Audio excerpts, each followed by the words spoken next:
Selamat datang pada pertemuan keempat. Kita akan bicarakan mengenai budget unit yang akan diproduksikan.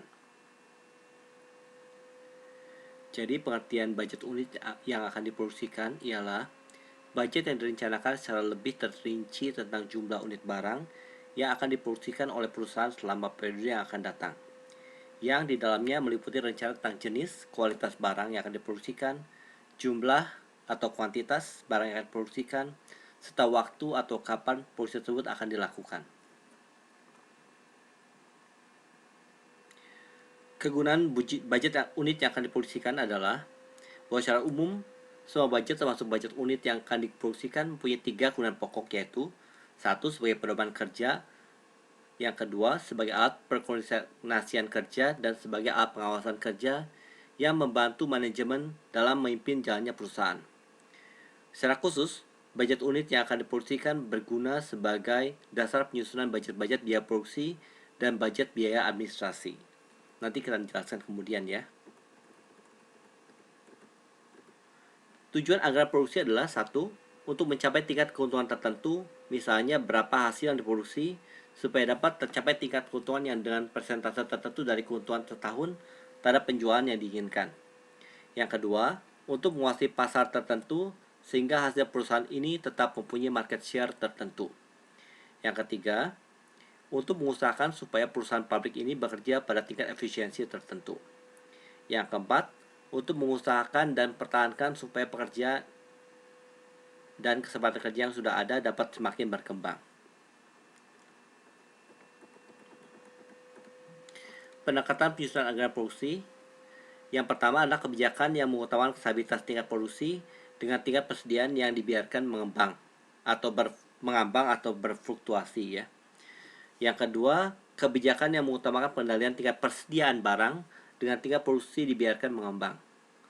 Yang ketiga, kebijakan yang merupakan kombinasi di mana tingkat produksi maupun tingkat persediaan sama-sama berubah dalam batas-batas tertentu. Kemudian, faktor-faktor pengaruh penyusunan budget unit yang akan diproduksikan. 1. Rencana penjualan yang tertuang dalam budget penjualan. Yang kedua, kapasitas mesin dan peralatan produksi yang tersedia. Yang ketiga, tenaga kerja yang tersedia. Yang keempat, modal kerja yang dimiliki perusahaan. Yang kelima, fasilitas-fasilitas lain yang dimiliki perusahaan. Yang keenam, luas perusahaan yang optimal. Yang ketujuh, kebijaksanaan perusahaan dalam bidang persediaan barang jadi atau inventory policy. Yang kedelapan, kebijaksanaan pengurusan dalam menetapkan pola produksi selama periode yang akan datang.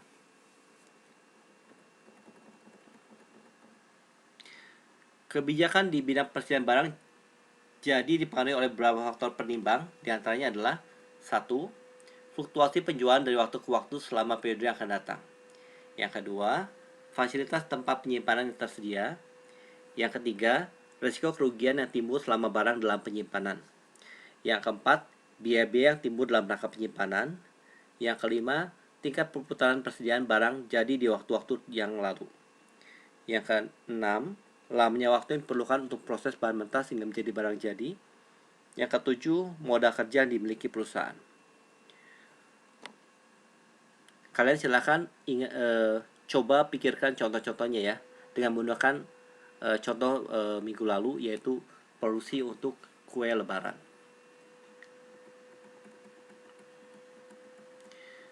Pada dasarnya dikenal tiga pola produksi untuk menghadapi pola penjualan bergelombang, yaitu yang pertama, pola produksi stabil ialah perkembangan yang ajek atau stabil dari jumlah unit yang akan diproduksi dari waktu ke waktu selama periode yang akan datang.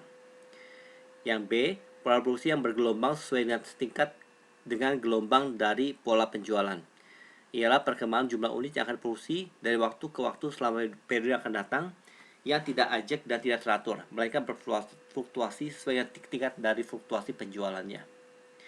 Yang C, pola produksi yang bergelombang secara lebih moderat daripada gelombang dari pola penjualan, yaitu perkembangan jumlah unit yang akan diproduksi yang tidak ajak dan tidak teratur dari waktu ke waktu, tapi fluktuasi tidak sesuai dengan tingkat dan tidak setingkat dengan fluktuasi jumlah penjualannya, melainkan lebih moderat.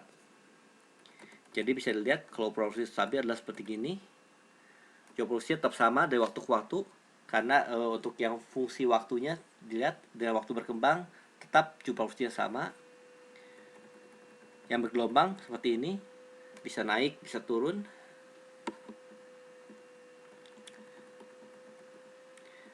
Yang moderat adalah seperti ini.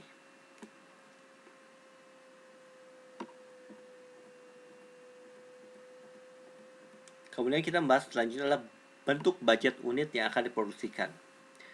Tidak ada suatu bentuk yang standar yang harus digunakan untuk perusahaan jika akan menyusun budget unit yang akan diproduksikan. Ini berarti tiap-tiap perusahaan mempunyai kebebasan untuk menentukan bentuk serta formatnya sesuai dengan keadaan perusahaan masing-masing.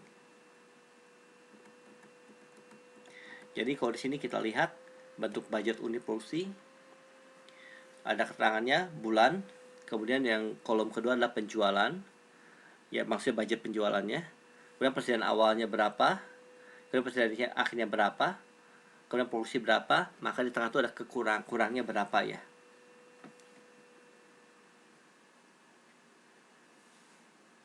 Sampai di sini dulu. Jika ada pertanyaan, nanti kita akan diskusikan dalam kelas ya. Terima kasih.